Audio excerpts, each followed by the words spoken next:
It's amazing what one can find when one actually starts to look. After actor Anthony Rapp accused Kevin Spacey of attempted UAL assault when Rapp was just 14 years old and other allegations emerged from the set of House of Cards, Britain's famed Old Vic Theater started asking its staff about any issues from Spacey's 11-year run as artistic director. The BBC reports that they have uncovered 20 incidents of inappropriate behavior from his tenure. The Old Vic Theater said it has received 20 personal testimonies of alleged inappropriate behavior by Kevin Spacey during his 11-year tenure as artistic director.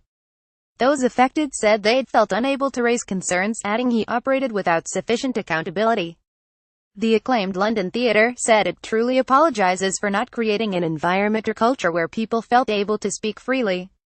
It will commit to a new way forward. The headlines are sensational, but the report itself seems pretty vague. What exactly were the types of inappropriate behavior? That description ranges from rudeness all the way to felonious assaults. Spacey faces public accusations across that spectrum already, but those reports have been more specific and serious. Rapp accused him of attempted UAL assault, and the son of a Boston anchorwoman has filed a complaint involving UAL battery. British police are also reportedly investigating Spacey for an alleged assault that took place in 2008, in which an actor claims he awoke to Spacey performing an act on him. We're a little beyond inappropriate behavior and other legalese, in other words. Why not offer more specificity about the behavior their investigation found? At this point, no one cares if Spacey acted like an entitled jerk. They want to know whether Spacey was a UAL predator, and why no one stepped in to put a stop to it. This is like an attempt to minimize any potential liability for the Old Vic, and the statement quoted by NBC News in this tweet is even more like that's the point. Read: the Old Vic Theater releases conclusions of its investigation following the allegations made against Kevin Spacey. Pic.twitter.com/9 Scene NBC News at NBC News November 16, 2017. The main point of emphasis here seems to be that no one told the Old Vic's management about any of it, save one case, which doesn't get any elaboration either.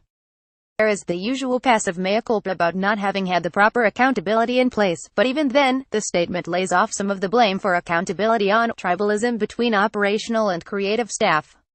The Guardian reports that the tribalism may have started at the top. The theater also emphasized that no legal claims, formal grievances, formal disputes, settlement agreements or payments made or authorized were made at all in relation to Kevin Spacey during his tenure. The investigation into Spacey by the London Theatre was prompted by Mexican actor Roberto Cavazos alleging that Spacey had preyed on men while he was artistic director.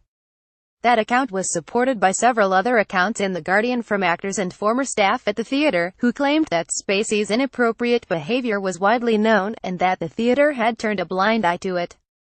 That's the point that this statement seems designed to obscure, and its ambiguity only helps serve that mission.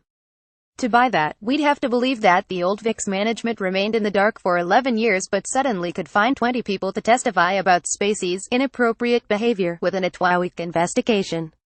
The report also called out a cult of personality around Spacey as a cause for the silence around this behavior. The Old Vic said cult of personality had existed around Spacey during his time as director, and that his starment status had prevented people, particularly junior staff and young actors, from speaking out.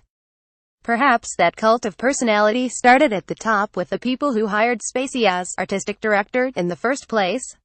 From earlier reports, it certainly is like the Old Vic had an open secret operating in their organization, just as Netflix did with House of Cards and Hollywood had with Spacey, Harvey Weinstein, James Chubak, Brett Ratner, et al.